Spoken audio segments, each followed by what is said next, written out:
Every day, there's a battle for your mind raging. Information coming from every angle with the will to deceive. Fear not. You found the place for truth. The voice of a generation that still has the will to believe in the greatest country in the history of the world. This is the Charlie Kirk Show. Buckle up. Here we go. All right, welcome to the Charlie Kirk Show. It is Tuesday, December 2nd. Joined here in studio by Blake Neff. I am Andrew Kolvet, executive producer of this show.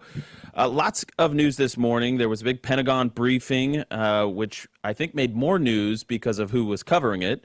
Our friend Jack Posobiec was in the room, James O'Keefe, many others, because of the new media guidelines where the legacy media self-deported themselves from the Pentagon. So there was a briefing this morning.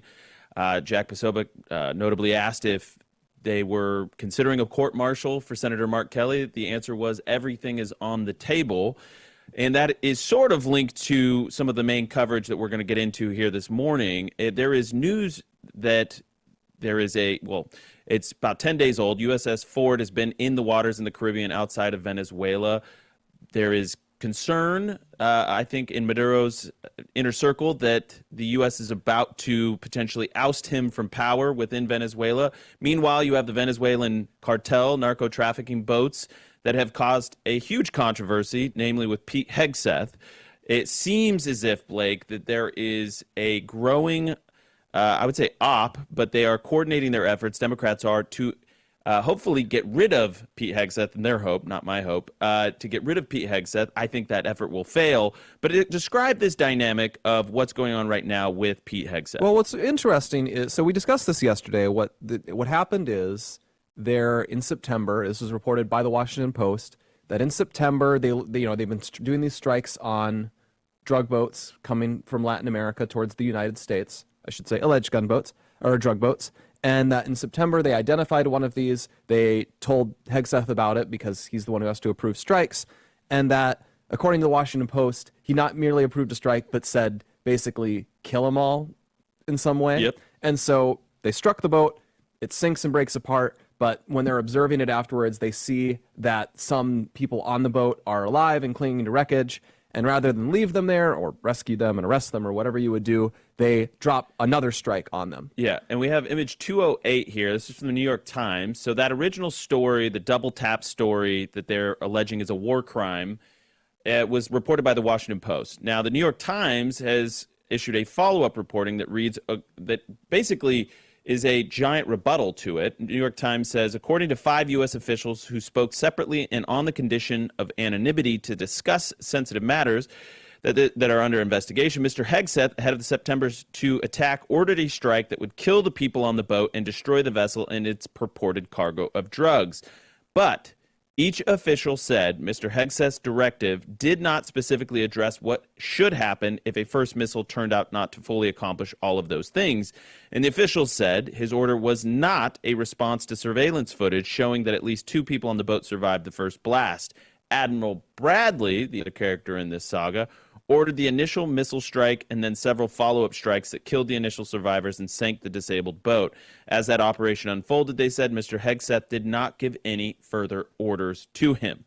So this is a direct rebuttal that to the original story, which suggested that Pete Hegseth was sort of in the room, pulling the levers, ordering the strikes, a follow-up double tap, as you call it, to kill survivors. Now, the New York Times is saying there was an initial directive that it should be a lethal strike, and then Admiral Bradley was the one who was actually directing those. Now, Pete Hegseth has come out and said Admiral Bradley has 100% of his support, that he stands by him, that America's lucky to have somebody of his stature and ability in the position that he's in. But this is all part of a broader effort by Democrats to now go after Pete. What's interesting here is what some have speculated on, and I don't know if we'll learn more about this, but what's really crazy is this all happened just in the days after we had that very strange video they dropped where they're sort of implying you might get illegal orders, not saying anything in particular, and they're very evasive when they're confronted about it. They are going on TV and saying, I don't know of any specific illegal orders, but we're just, hypothetically, if hypothetically anything were to occur. And they're taking that pose And suddenly this drops. And these people in this, U.S. senators are not, and lawmakers are not unaware of what is going on. They have contacts with reporters, especially friendly reporters. And one of them, Slotkin, is like a CIA veteran and such. And so it seems very possible they may have known this story was coming, and they were essentially, it was all a process to seed this story, to talk about, illegal orders, possibly coming down. Agree. And then bam, here's this Washington Post story saying there's illegal orders, and now they've got their preferred framing. And, you could say this is an attempt to bring down Hegseth, but it's much more than that. It's an attempt to bring down the administration, because they don't want Hegseth's scalp here and just, you slot in a new guy. What they actually want that whole defy orders thing. They want to delegitimize and break down the apparatus of government for this administration, because if they can't, if the National Guard just starts defying the president, you're at a constitutional crisis point where the administration can crumble. Well, and it's important to note, I first of all, I completely agree. I believe this was coordinated. This is an orchestrated op, and it's a PR op. It's also deadly serious because, we'll play this clip in just a bit, but, Senator Eric Schmidt is basically saying that this has all the hallmarks of a color revolution, of seeding the ground for that. And then what was interesting as this story has played out is I kept expecting, because they got caught with egg on their face. They've admitted that they're not alleging anything has been illegal thus far necessarily, but then they will allude to these drug boat strikes, right? So then I kept watching and expecting them to fall back and say, whoa. And Mark Kelly and Slotkin and some of the others have gone on a full tour of PR. I mean, they're hitting CNN, MSNBC, writing op-eds, doing social media videos, and that was, I think, the tell, is that they keep diving in, drilling the story deeper and deeper and deeper. And then you have Mark Kelly yesterday, who gives a whole press conference, which was just wild. He alleges that Trump has threatened to kill him, but then when pressed, was forced to admit that, he wasn't actually speaking about any specific thing. 192. Based on who this president is and who this Secretary of Defense is, and specifically things that the president has said in the past and things he was talking about doing in the future. So we were looking forward to try to head something off at the pass that could have been really, really bad. So it wasn't about this specific thing. It wasn't about this specific thing. And I just want to make one other point really clear, and I tweeted about this yesterday. No one threatened to kill Senator Mark Kelly. Telling the military to refuse orders is the controversy. They started it. Mark Kelly and Elisa Slotkin and all these, they are the ones that started it with their insane video. What the president was doing was simply pointing out the seriousness of seditious behavior. He was pointing to the fact that, if you are guilty of these things, one of the punishments is the death penalty. That's just a fact.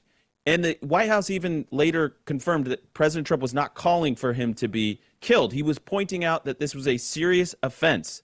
Mark Kelly has spent years in uniform. He knows full well that calling for mass refusal of military orders is illegal. It reminds me of at the start of the first Trump administration, where it would be something and they would just, there was the Trump administration, like when Flynn was possibly talks to the Russian ambassador, and they're like, he may be implied a diplomatic concession here. My gosh, the Logan Act, the Logan Act that carries infinity years in prison in the maximum penalty. No, exactly. They'll do this. The press does this all the time. Someone gets charged with something with a maximum of 800 years. And then they get like an administrative, slap on the wrist or something. But this is what drives me nuts, is he is playing the victim. And why? Simply because the chain of command is being reasserted by those who are actually in charge, those who actually have power, namely Secretary of War Pete Hegseth and the President of the United States, the commander-in-chief. So there's a lot going on here, and there's a broader conversation that I want to get to that I think is actually happening, and that is a reassertion of the Monroe Doctrine, Blake. But we'll see if you agree with me. But first, I want to tell you guys about our good friends over at Legacy Box. I don't have the read here, but that's okay. You'll just have to take my word for it. The good folks over at Legacy Box are amazing. They help you retain your memories, your family's film reels, your tapes, all of those things. I don't have the actual read here, so we're just gonna have to. Which is why do it again you after easily the forget fact. things, and that's why you would want to get Legacy Box. You don't want to just keep it in your head. This is a perfect reason why you need to get Legacy Box. So go to legacybox.com/Kirk to save 65%. This is their biggest sale of the year. It's their Black Friday sale, 65% off. Again, go to legacybox.com/Kirk. It's easy to use. You send all your stuff over. They send you it back on the cloud and with the thumb drive. They are amazing people, amazing supporters of the show. Legacybox.com/Kirk. We'll be right back.